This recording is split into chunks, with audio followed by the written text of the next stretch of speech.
Aku dengar itu cuma suara apa ya, kalau gemerincing, kerincing kerincing kerincing itu kayak kereta kencana lah ya. Kerincing kerincing kerincing itu bunyinya kayak kuda pakai kerincing kan. Nah, itu yang aku dengar. Padahal nggak ada kudanya? Nggak ada. Dia sudah menunjukkan uang yang satu kamar, Bang. Itu full. Satu kamar itu duit semua.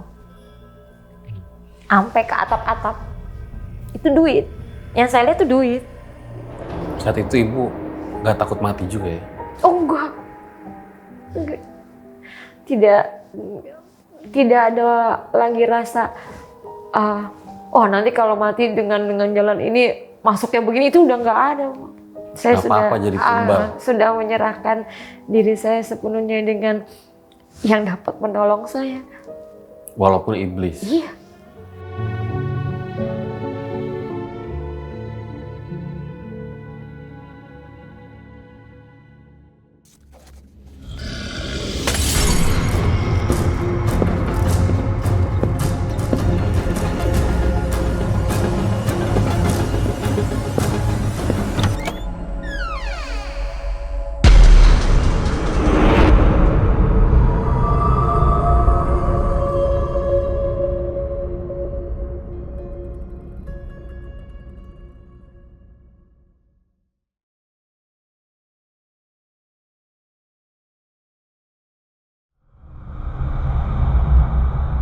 Dalam hidup nggak melulu soal uang, tapi masalahnya mau makan aja mesti pakai uang. Pernah nggak para Lang dan Agile Success berada di titik terendah? Dalam artian nggak punya uang, kondisi perut lagi lapar, tapi isi kepala penuh benar. Nah, dalam masa-masa itulah seseorang sangat rentan tuh untuk mendapatkan segala cara agar bisa dapetin duit. Nah, salah satu caranya adalah dengan melakukan pesugihan. Bersekutu dengan jin dan iblis agar memperoleh kekayaan. Tapi pertanyaannya, apakah di zaman AI sekarang nih, masih ada tuh pesugihan? Nah, hari ini gue kedatangan seorang yang udah tobat, pernah melakukan pesugihan. Assalamualaikum Bu Yani. Waalaikumsalam. Terima kasih loh udah datang ke RJL dan ingin membagikan kisahnya. Jadi Ibu Yani, maaf, pernah melakukan pesugihan dan sampai itu katanya makan ayam mentah. Iya betul. Betul itu Bu? Betul. Jadi ayam itu masih hidup apa gimana Bu? Sudah, kan ritualnya sudah dipotong terus dicelupkan ke air panas. Oh. Jadi cuma dicelupkan aja dengan air yang mendidih, masukin, dibukain tuh bulunya langsung dimakan, buat dimakan. Itu berarti masih amis banget dong Bu? Masih amis banget, ya maksudnya darahnya juga mungkin di lehernya masih banyak gitu. Itu Ibu makan semuanya Bu? Iya, makasih Mas. Dan harus dilakukan. Dan selama menjalani proses ritual pesugihan itu, nggak boleh baca ayat Al-Quran dan sholat? Jangankan baca, mendengar pun tidak boleh. Mendengar pun nggak boleh? Tidak boleh ada sedikit pun ucapan atau keretek hati untuk arah menyebut asma atau istighfar, itu nggak boleh. Nggak boleh sama sekali? Nggak boleh mendengarkan azan atau apapun, tidak boleh. Karena sumpahnya lagi kan juga sumpah beda ya. Untuk bersumpahnya kan untuk kita ke iblis lah ibaratnya gitu. Jadi nggak ada sangkut pautnya dengan agama dan segala macam. Jadi Ibu melakukan pesugihan karena disebut punya utang hampir 1 miliar gitu. Iya. Jadi akhirnya melakukan pesugihan itu ya Bu? Iya. Oke. Dan harus. Dan harus. Pada saat itu? Pada tapi. saat itu. Oke, ditahan dulu ceritanya Bu Yani. Nah, seperti apa kisah pada kali ini? Langsung aja kita mulai. Berikut adalah ceritanya.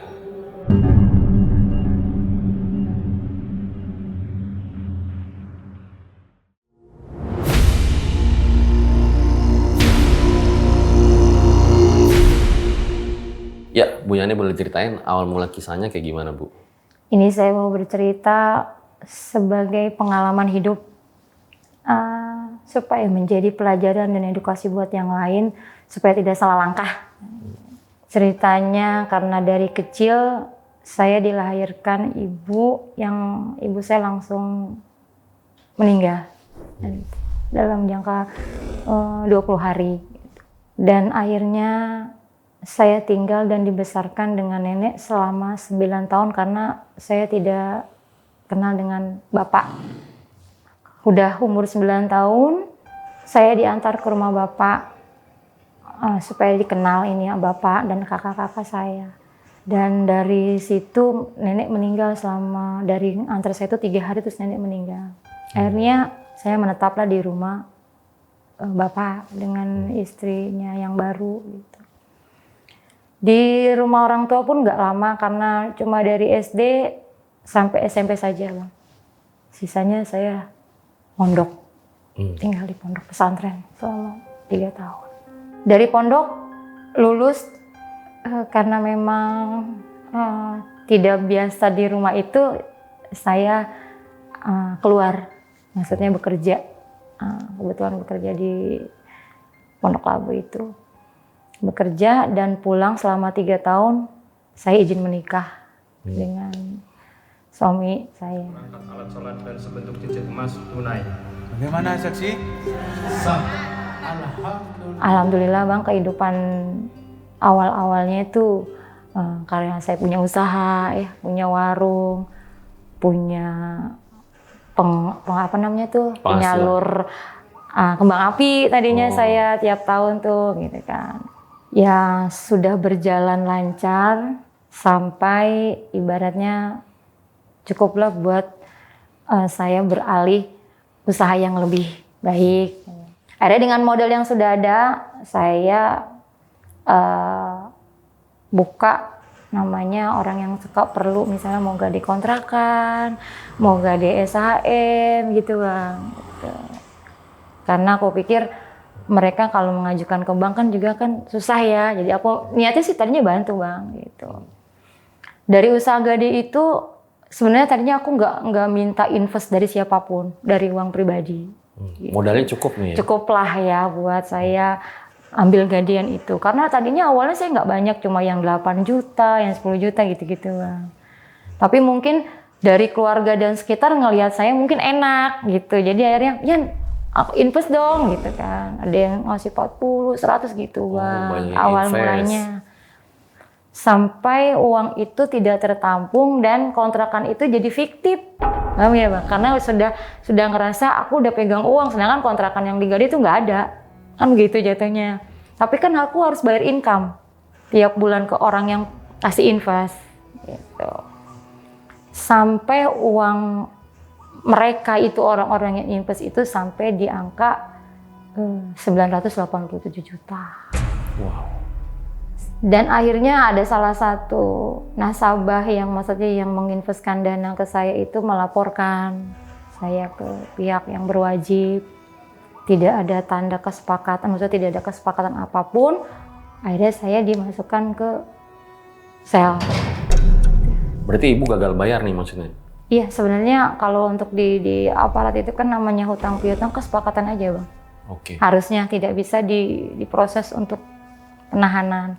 Tapi saya nggak tahu bagaimana prosesnya ketika saya dipanggil dan saya tidak pulang. Gitu. Dari Polsek saya dioper ke Polres.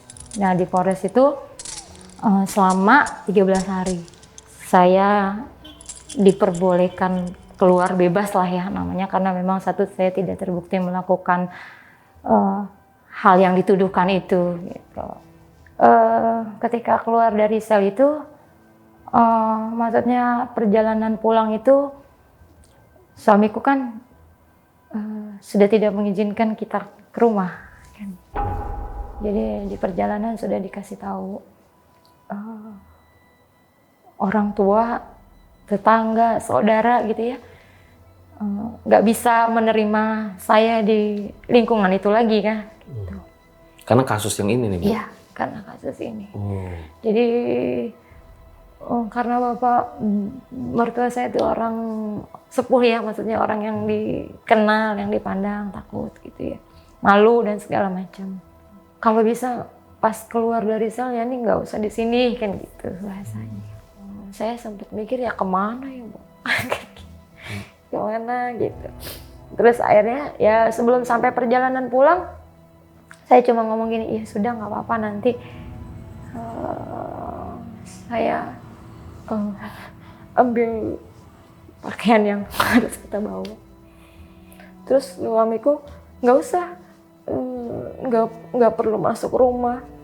Nanti kalau butuh pakaian bisa diantarkan kemana. Jadi bahkan ibu pulang ke rumah pun nggak boleh saat itu? Iya. Padahal itu satu-satunya keluarga yang ibu punya pada saat itu? Iya. Saya masih punya apa? Maaf ya. Iya nggak apa-apa. Saya punya abang.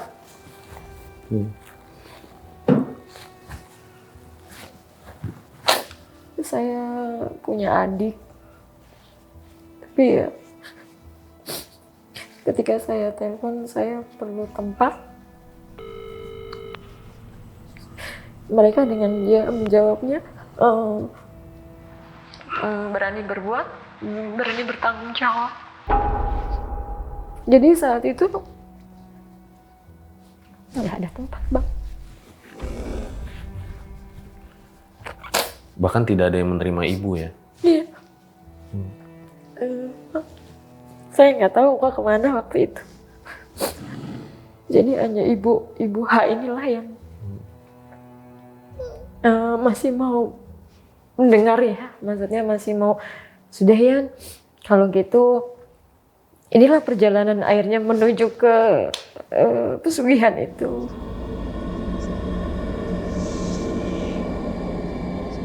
Maaf, tapi sebelum lanjut, anak ibu pada saat itu seperti apa, Bu? Anakku yang paling kecil sudah berumur 6 tahun. Jadi masih karena dekat orang tua ya, dekat mertua, jadi diurus sama mereka. Gitu. Sebenarnya anak-anak itu tahu mamanya, ya. Tapi ya waktu itu kita nggak ketemu. Maksudnya saya sudah supaya mereka bilang tidak malu dan segala macam mungkin ya. Jadi aku stop untuk ngubungin, untuk apa tuh aku udah stop gitu. Sampai akhirnya Ibu H, saat itu aku udah bingung mau kemana. Karena waktu ketika di mobil itu kita bertiga, saya, suami dan Bu H itu. Ya udah ke rumah dulu, terus kita ada yang kita bicarakan lah ya berarti. Langsung pertanyaannya tuh langsung, mau nggak pesugihan? Gitu. Sebenarnya ya belum pernah ngalamin ya Bang, cuma dengan janji pesugihan itu pasti dapat uang banyak ya kan. Dan pikiranku waktu itu, satu aku ada tempat, kedua dapat menghasilkan uang secara instan kan gitu. Untuk dapat menyelesaikan urusan ini. Mungkin kalau saya dapat uangnya banyak dan bisa menutup hutang-hutang, mereka akan terima saya lagi kan gitu. Cerita kenapa sampai melangkah ke hal yang pesugihan itu.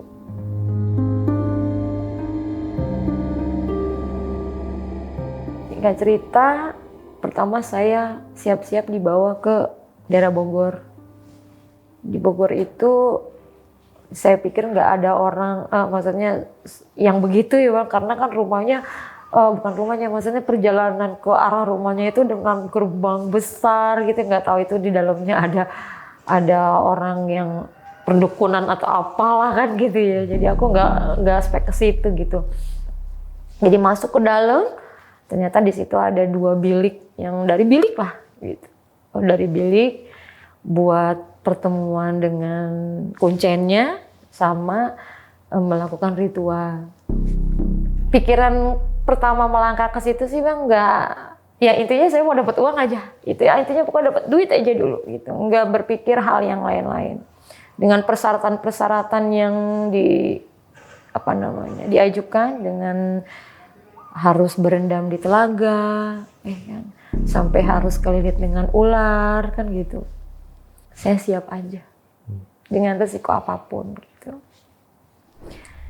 Jadi ketika sudah di Bogor, sudah bicara dengan Pak Kuncen, menyiapkan kain, karena kan berendam di telaga harus tanpa busana, cuma kain aja, ben aja. Dan harus berendam di jam 12 malam sampai jam 1. Setelah sudah jam 12 kurang itu saya udah siap-siap ganti kemben, Sebelum melangkah ke telaga itu ya ditaburin dulu bang, kembang ya biasa, dinyalain dupa gitu, dan saya masuk ke dalam telaga itu. Sendiri ya Bu? Sendiri. Wow. Ya karena ambisinya kan tetap harus dapat uang ya bang, jadi apapun harus dilakuin. Nah jam 12 masuk dengan posisi seperti orang bertapa, dengan dikelilingin bunga-bunga gitu ya. Sampai jam 1 jam bang. Tapi ya saya kurang tahu,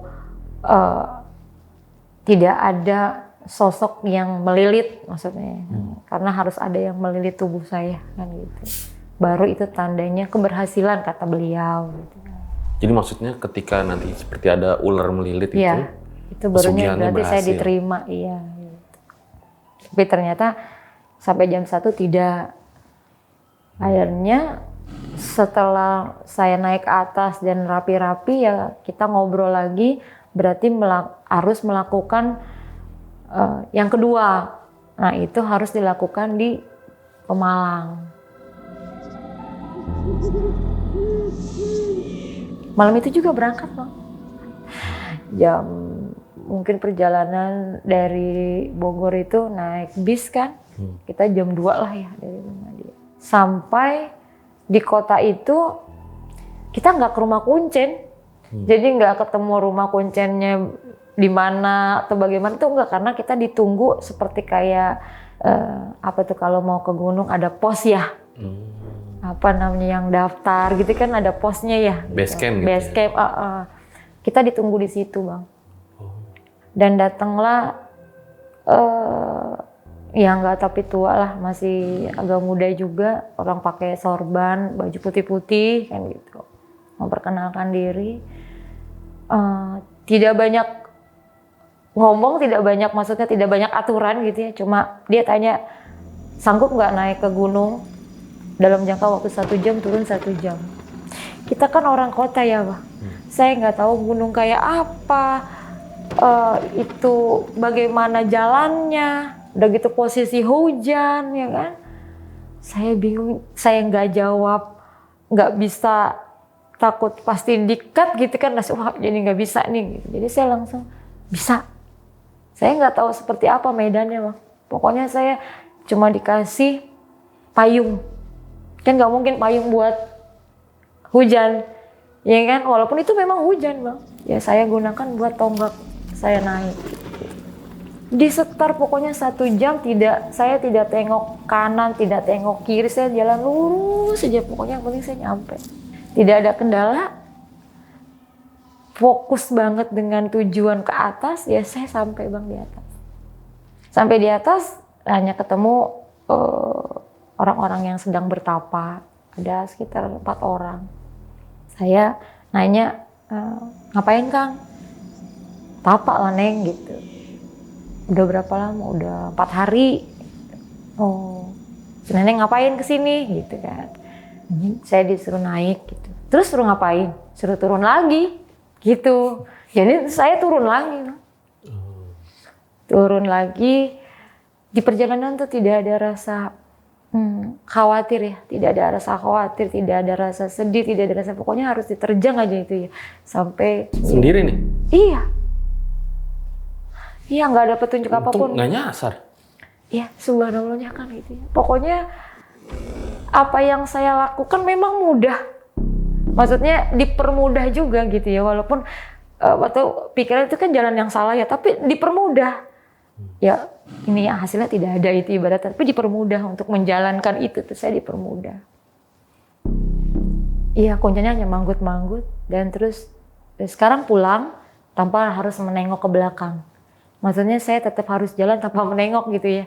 Nggak bilang permisi atau salam, enggak, langsung aja jalan pulang. Di perjalanan pulang itu sebenarnya harus menyediakan tempat bang. Jadi menyediakan tempat, rumah yang harus ada kamarnya, dengan hordeng warna hijau, dengan lemari jati. Terus nanti di bawahnya itu harus dikasih tikar anyaman ya, tembikar gitu kan. Dikasih lilin-lilin dan bunga. Itu malamnya. Kalau udah sampai di Jakarta. Saya telepon dong, kan saya emang nggak punya uang ya bang. Maksudnya semua itu dibiayain kan dengan buha ini. Saya telepon deh, ini harus menyediakan rumah, harus menyediakan lemari jati, hordeng hijau, disediakan. Itu saya disediakan rumah dengan 1 kamar, ruang tengah, kamar mandi. Dan kita rapikan itu hordeng hijau, lemari kayu jati yang harus dibeli, sama tikar di kelilingnya lilin gitu kan. Sudah selesai kita atur kamar itu sedemikian rupa dan kita menunggu di luar saya dengan baca-baca ya yang sudah dikasih tahu kan, harus baca ya danu gitu, itu apalah artinya datanglah kan gitu ya. Datang bang, memang jam sekitar 15 sampai 20 menit lah ya. Yang datang itu dentuman yang pikir saya tuh kalau pohon gede gabruk gitu ya, dung gitu kan di posisi kamar itu kan. Kan kita pikirannya duit ya bang, dia apa duit 1 koper atau duit apa gitu kan, aku mikirnya itu. Dan saya nggak berani buka. Saya telepon buha, ini sudah ada yang datang gitu. Terus dibuka ya? Belum, saya belum berani buka gitu kan. Ya udah nanti tanya dulu kuncen yang di Bogor kah, itu harus dibuka atau tidak. Iya boleh dibuka. Ya pas saya buka itu ya kamar yang berantakan bang.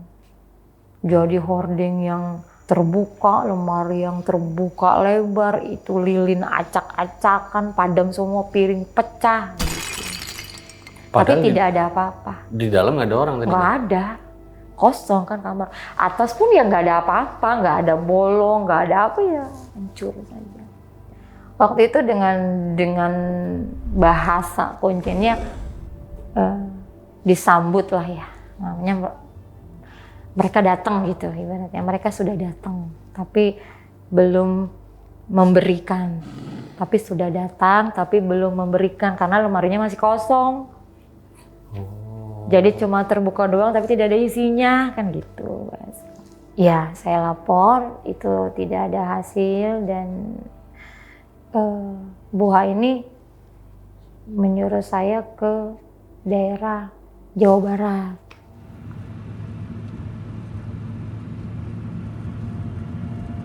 Saya diantar ke rumahnya yang Abah A ini, Abah I ya. Di situ itu mungkin beliau tuh terkenal dengan magic ya kan. Dan saya ke situ menemukan beliau dan ngobrol. Ini di situ rame tuh Abah I itu? Enggak, dia jadi kayak punya tempat di pemancingan. Jadi orang kalau yang datangnya ke pemancingan bang, lain ke rumah. Kalau yang ke rumah tuh hanya menginap. Oke. Saya datang ke pemancingan dengan persyaratan yang ditentukan, dengan duit yang sudah ditentukan. Dibawalah saya ke rumahnya. Di rumahnya saya ditempatkan di kamar yang bersebelahan dengan si Abah. Ritual yang dilakukan, saya hanya disuruh menunggu. Jadi waktu itu ada sekitar 3 hari itu, dia sudah menunjukkan uang yang 1 kamar bang. Itu full, 1 kamar itu duit semua. Sampai ke atap-atap. Itu duit. Yang saya lihat itu duit. Gitu. Terus saya bilang, ini beneran duit Mbak? Iya ambil aja. Saya ambil dong. Ambil yang paling bawah tuh. Tapi ambil yang paling bawah ya. Gitu. Saya ambil tuh paling bawah. Bisa dibelanjakan kan gitu ya. Iya belanjain aja. Belanja. Saya bisa itu. Waktu ambil 100.000 itu bisa dibelanjakan. Jadi harapan besar itu ketika begitu berarti harapannya itu berhasil kan, maksudnya karena saya sudah melihat uangnya, sudah bisa dipakai uangnya kan gitu. Sudah, saya menunggu lama dengan bahasa ini harus disempurnakan dengan kambing kenit. Ya, kambing kenit itu kambing yang badannya itu ada putih, kayak berselendang, kan gitu. Dan itu belum bisa ditemukan posisi kambingnya. Jadi hari-hari di Abai ini yang dia itu kan seperti apa ya, tidurnya tuh seperti kayak suaranya bukan orang ngorok, kalau ngorok mah ketahuan yang ngorok gitu. Jadi kayak harimau gimana sih, Bang? Oh gitu ya, karena di sebelah percis kan aku gitu. Karena menunggu lama kambing kenit itu belum bisa ditemukan, itu dibiarkan. Dan aku disuruh bawa uang itu 2 koper. Enggak, bukan koper, modelnya tas lah, tas jinjing gitu, tapi tas gitu. Itu uang itu isinya sudah lipatan BI, Bang. Udah lipatan. Jadi nggak acak-acakan. Jadi per pak ya. Apa tuh kalian 10 juta? Iya. 5.000, itu enggak, itu 100 semua. 100 semua. Itu mungkin sekitar per ikat itu 10 juta gitu ya. Jadi ibu pulang bawa 2 koper tuh? Bawa 2 tas. Iya, penuh. Dan saya ke mana ya? Budiman apa namanya sih yang buat beli karcis? Itu nggak bisa. Nggak bisa dipakai. Jadi saya beli karcis, saya ambil kan. Dan orang loket itu cuma bicara, "Bu, ada yang lain nggak?" Kan gitu. Saya ambil lagi, saya buka lagi, saya kasih lagi, "Bu, ada yang lain nggak?" Mereka nggak bilang itu palsu, Bang. Nggak bilang, "Bu, ini uang palsu." Enggak. Tapi mereka bilang, "Bu, ada yang lain nggak?"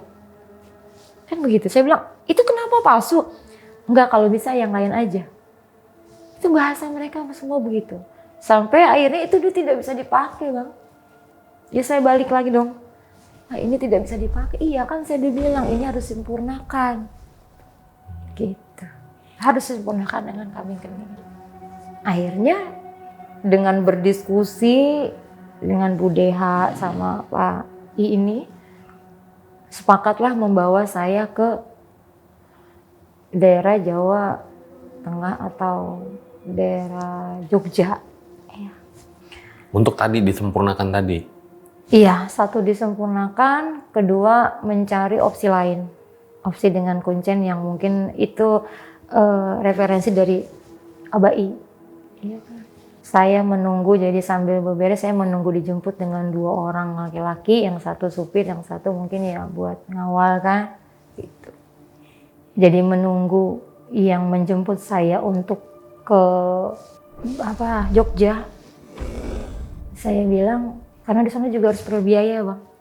Itu persyaratan ritualnya itu harus biaya sekitar 10 jutaan, belum peralatan dan segala macam. Sedangkan untuk akomodasi juga kan, biaya untuk mobilnya dengan supirnya.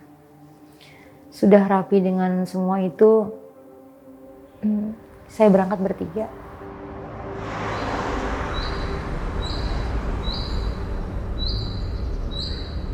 Di daerah itu kalau perjalanan itu karena kanan kiri itu udah macam pohon-pohon doang ya, Bang, jalanannya, jadi agak sepi. Jadi si abang ini kan aku di tengah, jadi supir saya sama yang abang ini. Mereka ini gak pernah ngajak ngobrol saya, Bang. Malah ya mungkin kesannya mereka takut gitu ya, apa ngelihat saya takut, ngelihat saya bingung atau gimana. Jadi mereka tuh cuma kode-kodean mata gitu. Tapi kan aku punya firasat mereka mau jahat atau begini. Sampai kita harus ke pasar untuk membeli peralatan ritual di tempat. Berhentilah kita di pasar dulu, Bang, untuk beli segala pisang, segala ayam yang nanti buat dipotong dan segala macam. Nah, sampai perjalanan mereka berdua masih seperti itu, Bang, masih larak-lirik, ngelihat spion. Ya saya ngelihat kan, spion kan bisa kelihatannya dari samping.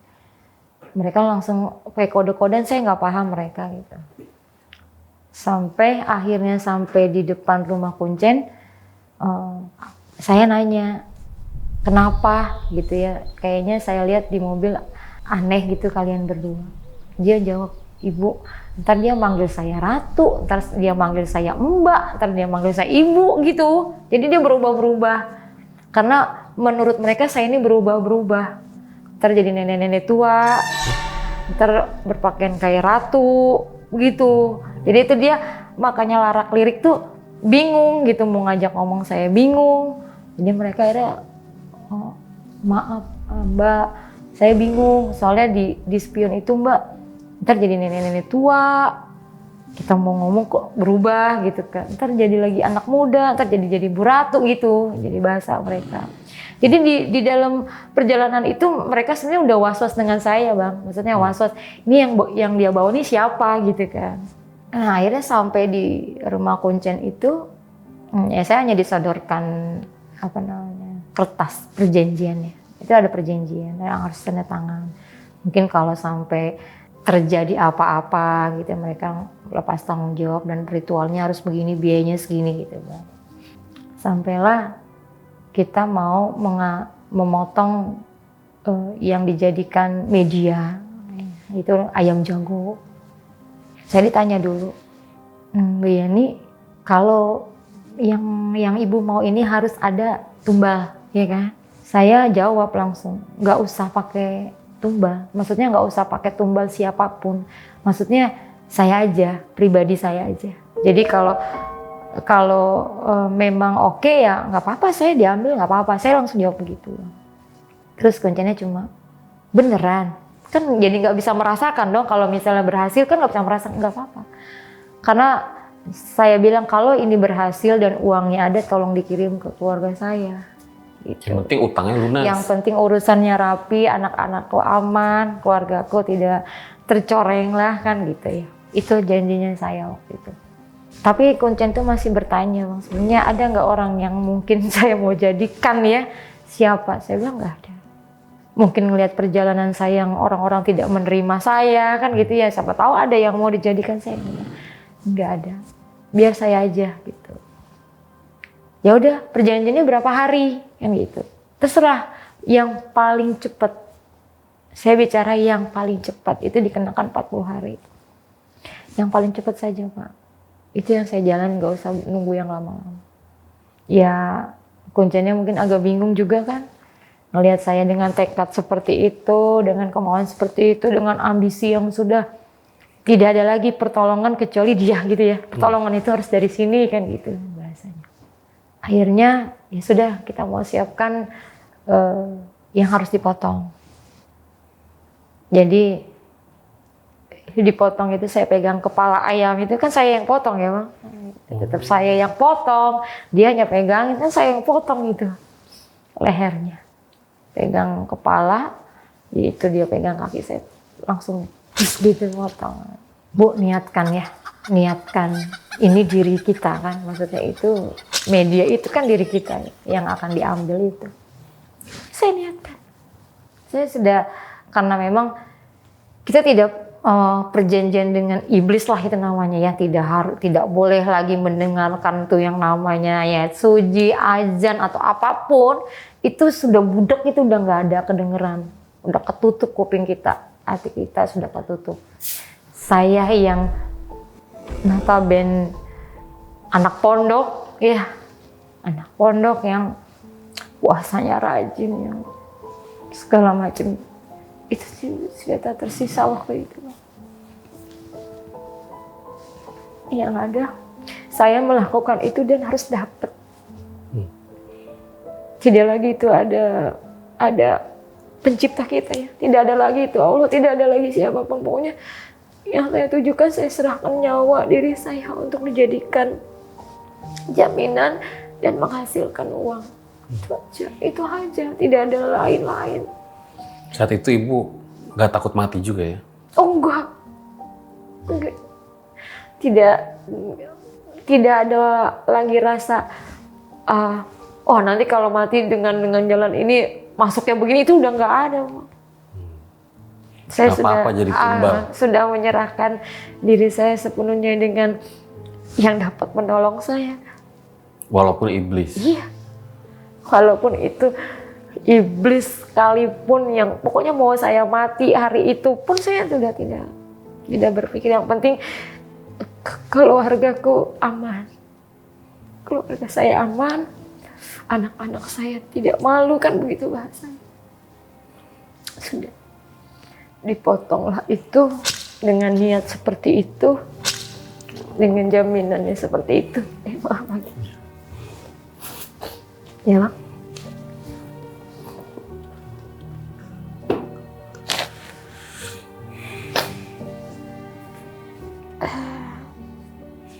Pasti nggak mudah ya guys ya, maksudnya mengalami perjalanan seperti yang dialami oleh Bu Yani gitu ya. Intinya, kalau masih ada jalan lain sebenarnya sih.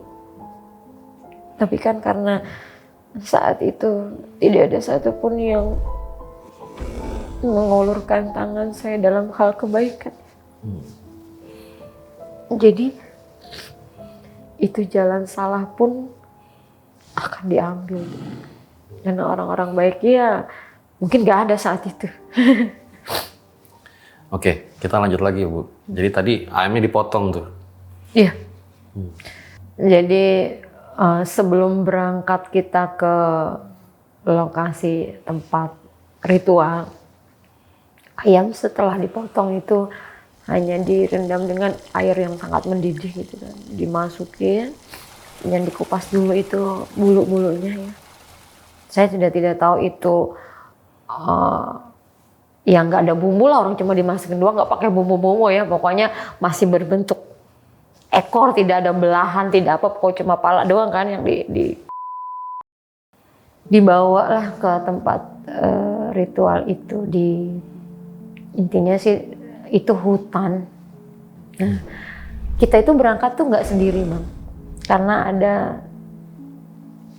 4 orang yang melakukan hal itu gitu kan.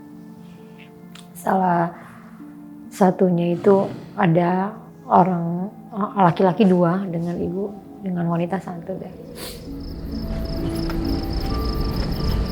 Kami diberangkatkan itu pakai bak terbuka yang memang itu asing bagi kita ya, daerah itu, dengan masuk ke hutan yang cuma udah ilalang tinggi-tinggi gitu, kita nggak tahu itu di mana. Dan kita ditempatkan dari satu dengan yang satunya itu hanya berjarak mungkin sekitar 50 meteran ya.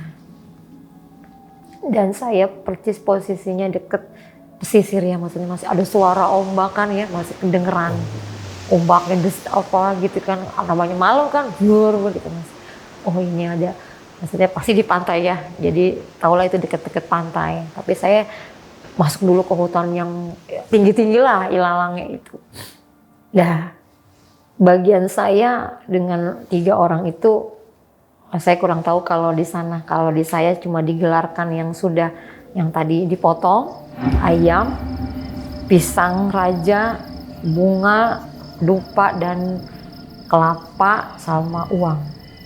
Jadi digelar lah Bang di situ. Dan saya hanya dikepelkan nasi sekepal gitu ya, buat timpalan itu kali ya, makanan itu. Nah malam pertama itu kita dikasih tahu duduk dengan tidak boleh tidur, duduk harus bersila, menghadap ke arah. Kalau ada yang datang, ditekankan kalau ada yang datang laki-laki, saya harus menyapa dengan aki, ya kan? Kalau yang datang laki-laki. Kalau yang datang perempuan, saya harus menyapa dengan nyai, gitu. Ya, saya kurang tahu itu jam berapa, dan tapi memang sudah malam. Belum ada tanda kedatangan waktu itu. Aku dengar itu cuma suara apa ya, kalau gemerincing, kerincing itu kayak kereta kencana lah ya. Kerincing itu bunyinya kayak kuda pakai kerincing kan. Nah, itu yang aku dengar. Padahal nggak ada kudanya? Nggak ada apa-apa di situ. Aku cuma dengar, aku di situ tuh cuma, oh datang kan gitu ya, pasti datang gitu. Jadi cuma gerincing lama-lama hilang.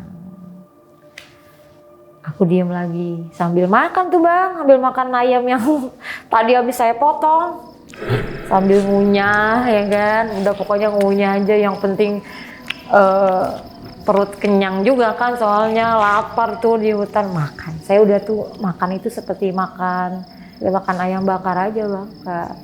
Saya nggak rasa itu mentah atau amis, pokoknya seambilnya kan gelap ya Bang. Seambilnya saya robek, seambilnya yang apa di dalam perut ini saya makan aja. Udah nggak tahu apalah itu isinya gitu. Pokoknya yang penting saya makan sampai isi-isi perutnya. Mohon maaf Bu, berarti kotoran ayamnya masih ada ya? Ya iyalah, orang kan itu yang dibelek kan cuma leher doang. Nggak ada yang dibelah Bang. Itu saya ngebelah sendiri dengan tangan. Jadi ngerobek itu tuh dengan tangan gitu, bukan dengan pisau, dengan apa, ngerobek. Ya saya mana tahu itu kotoran ayam atau ati atau jantung, ya makan aja udah. Dan gitu. Itu amis banget parah berarti ya Bu? Ambisi lagi Bang, ketutup dengan ambisi kita. Saya tidak merasakan itu tidak enak atau bau darah atau amis atau itu sendiri. Yang penting saya menyelesaikan tugas saya untuk mencapai tujuan saya kan gitu ya. Gitu. Itu sampai habis Bu ayam itu Ibu makan? Sampai tak tersisa, belum cekerin doang. Yang gak kemakan keras. Kalau yang lain tuh semua memang intinya harus isi perut dulu. Kalau isi perutnya sudah kemakan semua berarti itu udah dijadikan habis gitu. Jadi nggak luarnya saja. Kalau luarnya saja isi perutnya belum berarti belum. Jadi yang pertama kali dihabiskan itu isi perut. Jadi pas hari sudah selesai makan itu kan hari pertama ya. Gitu. Sedangkan waktu itu kita berempat. Tengah malam itu sebelum baru selesai saya makan lah ya, baru selesai makan dan duduk tenang, maksudnya dengan bacaan yang sudah dikasih dengan bahasa Indonesia supaya datanglah kan gitu ya. Itu yang 2 orang tadi berangkat bareng saya tuh Bang. Itu lari kocar-kacir kan, walaupun nggak berhadapan, itu kan ilalangnya kan tinggi-tinggi kan, kelihatan dia larinya kemana-mana gitu ya. Saya nggak bisa ngomong apa kan, kita nggak bisa berdekatan, nggak bisa negor juga. Saya cuma dalam hati kenapa. Nah itu saya pertanyakan ketika besoknya kuncennya datang gitu. Jadi kalau setiap pagi dia datang kasih air, kan saya nggak makan Bang, jadi saya hanya minum. Saya 10 hari nggak makan. Dia kasih nasi kepal itu, sekepal itu ya kadang-kadang cuma secuil yang dimakan. Terus saya tanya, "Bah, itu kemarin yang orang pada lari-lari, oh itu yang 2 nggak kuat Mbak." Gitu. Kenapa? Ya dia merasa orang yang dari kubur bangkit semua.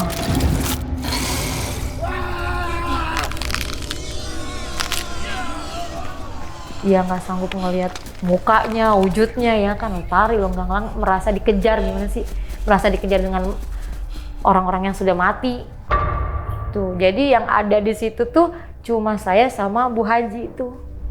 Dan saya itu malam ketiga itu dipertemukan dengan, tidak dipertemu karena saya tidak memberi salam, tidak menegur karena yang datang ini sosoknya menyamping gitu Bang. Jadi bukan ke depan saya. Jadi kan saya nggak nengok ya. Jadi dia hanya menyamping lurus gitu jalannya. Itu sosoknya laki-laki ya udah setengah tua dengan apa sih namanya itu? Apa tuh ya? Mahkota? Bukan. Apa namanya tuh kalau kayak KDM apa sih? Oh ya itulah. Dengan baju pangsi hitam-hitam. Saya nggak tegur Bang, karena saya pikir dia tidak ke saya gitu ya, karena dia melalui samping kan. Itu pun dia datang dari belakang Bang. Kecuali kalau dia datang dari depan mungkin saya kan menyapa ya. Ini kan dia datang dari belakang. Aku cuma ngelirik gitu, ada orang, ada sosok gitu. Sudah dia lewat ya, aku tunggu lagi sampai pagi. Itu sudah hari ketiga dan kuncinya gini, Mbak, belum ada yang datang. Iya nggak ada. Saya bilang mau genderuwo, kayak buaya, kayak monyet, kayak kucing, kayak itu nggak ada yang datang. Nggak ada yang mendekat gitu loh maksud saya. Sampai kuncinya tuh bingung. Bener Mbak, nggak ada yang mendekat, nggak ada. Terus dia bilang, Mbak nggak ngelihat itu di depan Mbak siapa? Enggak. Sedangkan kata kuncinya itu sosok gede itu udah di depan saya. Masih berjarak ya, maksudnya tidak berhadapan, tapi sudah di depan, tapi nggak mau datang. Sosok gede tuh maksudnya? Iya, mungkin itu yang dipanggil Mbak, apa semacam kayak gondoruo. Karena hitam-hitam kan gitu ya, hitam-hitam berbulu gitu kan. Saya bilang, kenapa dia nggak mau mendekat? Iya, saya nggak tahu. Saya bilang, coba aja. Akhirnya dengan bukan lagi saya yang putus asa Bang, tapi kuncen yang putus asa. Dia bilang, kita melakukan ritual kedua, berarti kan saya harus makan daging mentah lagi. Dengan sumpah yang pertama lagi kan. Ditanya, Mbak Yeni, kita mengadakan ritual kedua gratis. Saya tidak dipungut biaya. Iya, nggak masalah. Saya bilang nggak masalah. Yang penting apa yang saya mau tuju tercapai kan begitu maksud saya. Nggak ada yang lain saya mah. Pokoknya tujuan saya tercapai aja kan gitu. Dilakukan lagi lah ritual kedua. Tapi posisi saya sudah di hutan ya. Maksudnya saya tidak dibawa lagi ke rumah ya. Pokoknya melakukannya di situ. Berarti Bu Yani sendiri nih yang tadi orang-orang itu udah nggak ada? Iya, yang dua sudah tunggang langgang. Nah, yang Bu Haji itu sudah dapet ya. Maksudnya sudah ada hasil kalau dia. Gitu. Nah, Bu Haji itu malam ketiga kalau nggak salah. Dia sudah bawa ya namanya kayak apa namanya karung gitu ya. Tapi dipanggul, nggak digotong atau diseret, nggak dipanggul. Gitu. Dan itu aku lihat, karena kan dia ngelewatin aku ya. Walaupun nggak depan banget, tapi arahnya ke sana. Tapi aku di sini gitu, dia arahnya ke sana gitu kan. Bawa apa tahu nggak di karung itu?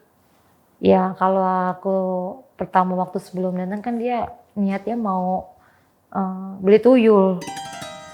Dia beli tuyul, jadi dia mau beli gitu kan dengan yang umur segini, dengan yang penghasilannya dapat segitu, itulah yang saya tahu. Jadi dia dia berhasil lah ya. Bang, pokoknya berhasil saya lihat dia bawa gitu kan. Kalau dua orang yang tadi berarti padahal di sana nggak ada kuburan gitu ya? Nggak ada. Oke, Nggak tapi ada. dia ngelihat kayak banyak orang-orang Semua mayat gitu. iya, pokoknya yang dia lihat itu lagi bukan hutan tapi mayat semua yang bangun. Dan dengan posisi yang dia bilang itu mereka mengejar mereka gitu. Jadi ya mereka lari udah tunggang langgang, nggak tentu arah gitu. Dan saya tuh nggak sempet nanya ceritanya dia itu sampai apa enggak di rumah Kuncen gitu ya, karena aku pikir dia sudah ketakutan setengah mati, entah hidup entah mati saya kurang tahu. Oke, berarti malam ini sendiri nih Bu Yani ya? Ya, dari malam ketiga sampai malam poinnya itu di malam ke-10.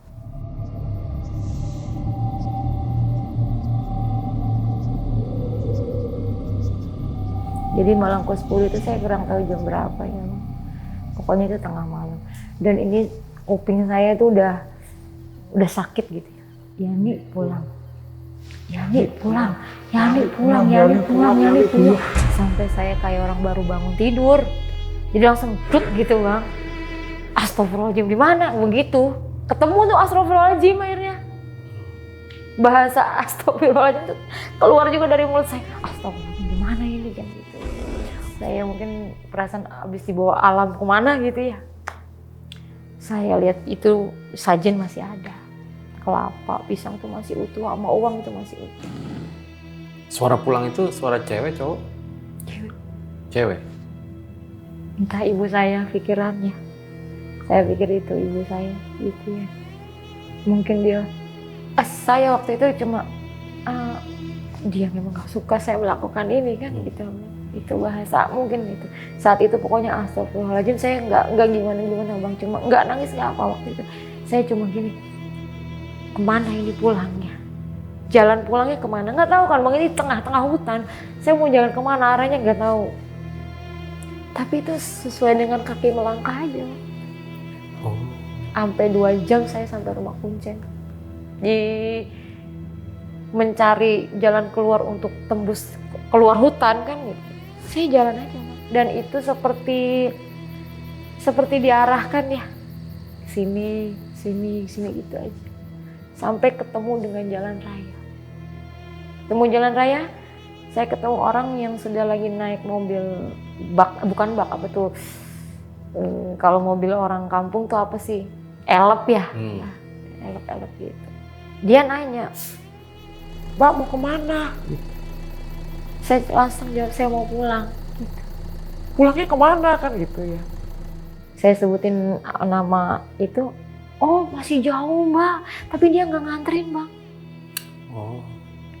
Tapi dia tidak, sini saya antar, enggak gitu. Dia cuma bilang, masih jauh Mbak. Dan dia langsung jalan aja.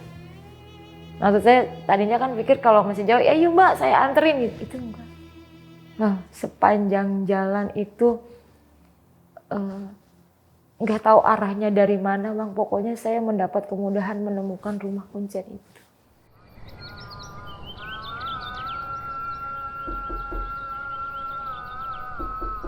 Sampai rumah kuncen itu pas banget azan subuh. Dan saya ketok gitu kan. Assalamualaikum. Itu kuncennya kaget setengah mati Bang ngeliat saya. Wah, kamu di sini gitu kan. Saya mau pulang. Siapa yang nyuruh kamu pulang kan gitu kan. Ya nggak tahu, pokoknya saya disuruh pulang. Ya mungkin dengan penglihatan dia atau saya kurang tahu, dia langsung, ya sudah. Saya mandi, beberes, pokoknya bersih-bersih itu ya. Saya pulang Mbah gitu. Kan nggak megang duit. Saya dikasih sama dia itu waktu 250.000 untuk ongkos. Oh sama kuncennya? Dikasih itu, makanya dari rumah dia ke terminal itu pokoknya tetap apa itu saya jalan. Di sepanjang jalan itu kan azan ya, jadi terdengar. Setelah saya masuk lagi ke masjid untuk sholat subuh. Dari 10 hari tidak kena air, tidak kena apa. Situ saya sujud ya. Maksudnya kalau ini jalannya memang masih terselamatkan, mungkin ini jalannya untuk selamat gitu. Sampai perjalanan menuju bis itu pun saya kan juga bingung kemana lagi ya mau pulangnya kan gitu. Akhirnya saya kembalilah ke Tasik.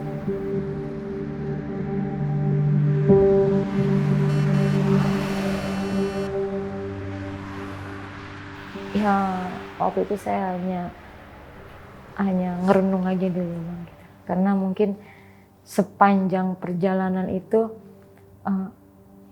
saya tidak ditampakkan dengan hal apapun atau dengan keburukan apapun, tapi akhirnya saya disadarkan kalau ya itu yang saya bilang, masih ada sedikit iman yang tidak bisa ditembus itu. Dan sampai tidak lagi harus menjadi korban. Ya ibaratnya saya masih selamat tidak jadi korban ya. Walaupun biayanya habis, tetap habis. Jadi yang rugi kalau masalah kata, oh itu kan karena biayanya dari temennya kan gitu ya. Ya itu kan semua itu rangkaian pelajaran, orang yang membiayai dan orang yang melakukan sama-sama tidak ada hasil dan buang-buang waktu pikir saya. Itu antara kuat dan tidak. Biasanya orang yang keluar dari hutan itu ya satu kalau nggak gila ya stres. Kan bahasanya begitu. Dan saya masih bisa jalan. Masih bisa jalan, masih bisa akhirnya mendengarkan itu azan, masih bisa masuk masjid, masih bisa sholat dan tobat. Soal tobat nasuha dan enggak lagi Bang. Maksudnya seburuk seapapun kita susahnya, kalau bisa ya nggak usah melangkah ke situ. Karena saya bilang pertolongan Allah tuh lebih jauh, lebih banyak, lebih mudah. Kalau mereka tahu gitu kan ya, tidak harus ke situ. Ya kalau kata orang, mana mungkin dengan cuma berdoa langsung ada duit. Gitu, harus langsung ada jatuh uang setas atau sekoper. Memang enggak, tapi perantara Allah tuh banyak. Ya kan? Perantaranya Allah tuh banyak, bukan dari langit tuh gabruk kamu doa terus enggak.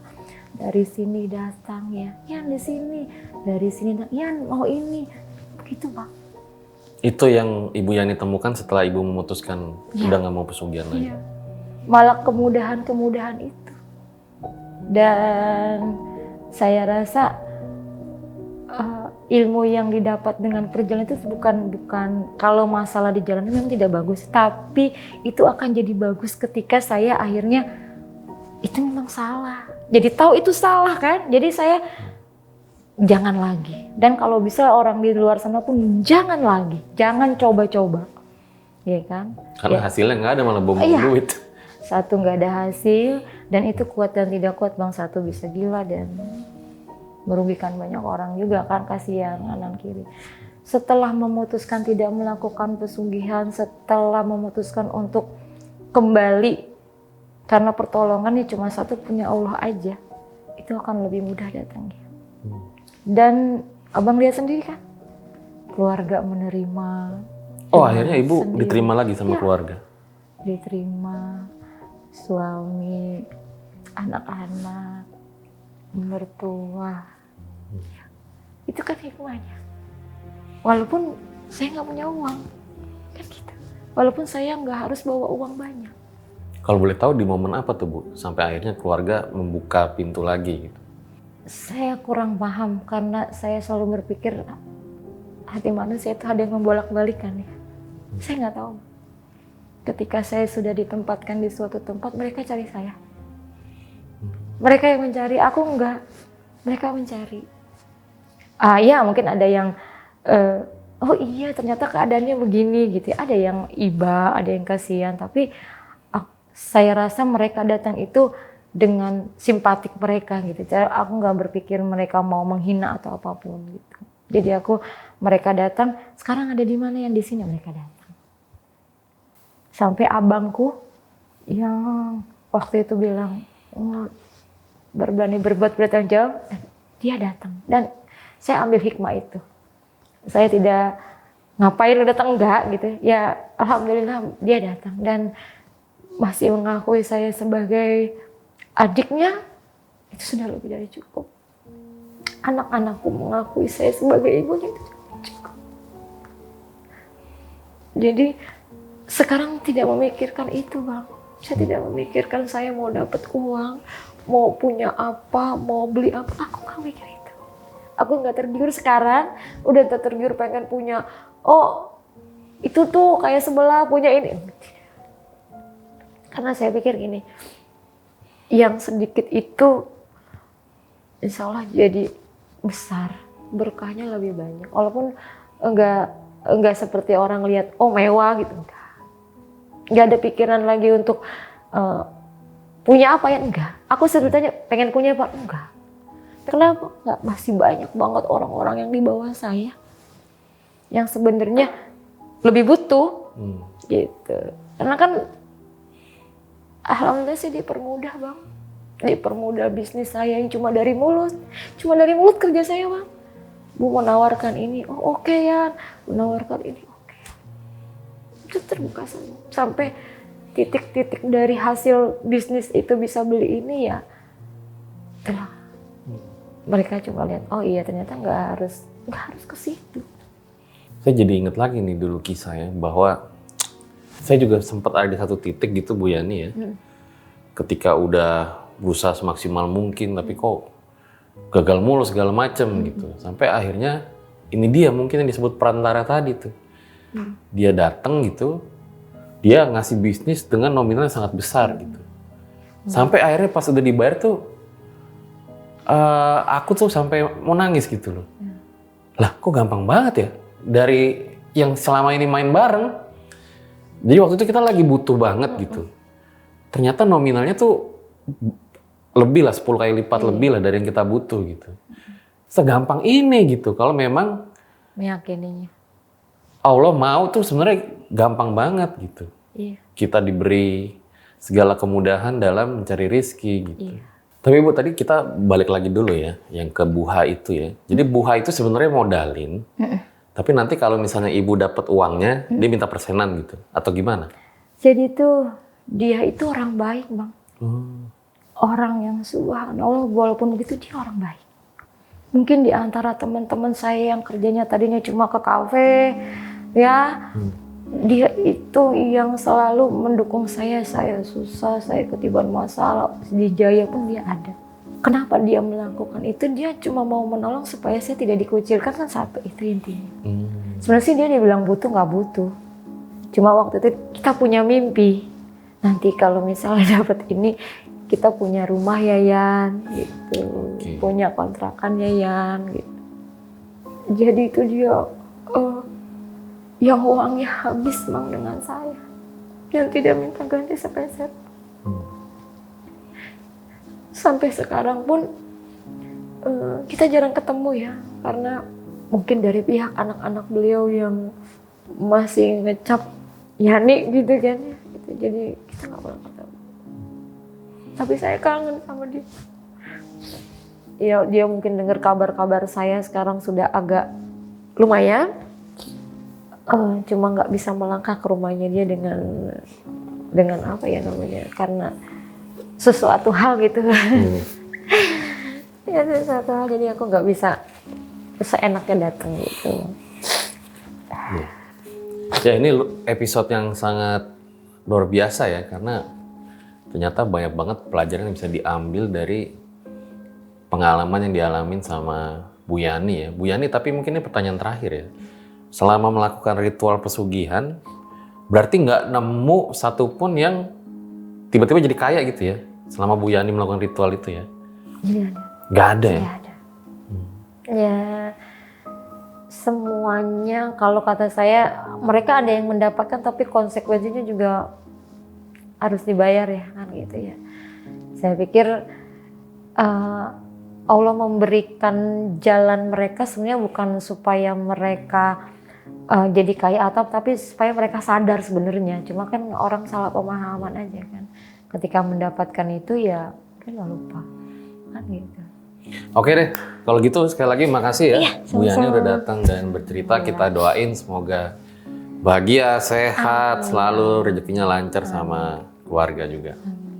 Itu ya guys, akhir dari episode ini, di mana dari cerita ini kita tuh bisa mengambil pelajaran ya, bahwa ketika manusia berada di titik terendah, justru bukan setan yang datang pertama kali, tapi keputusasaan itulah.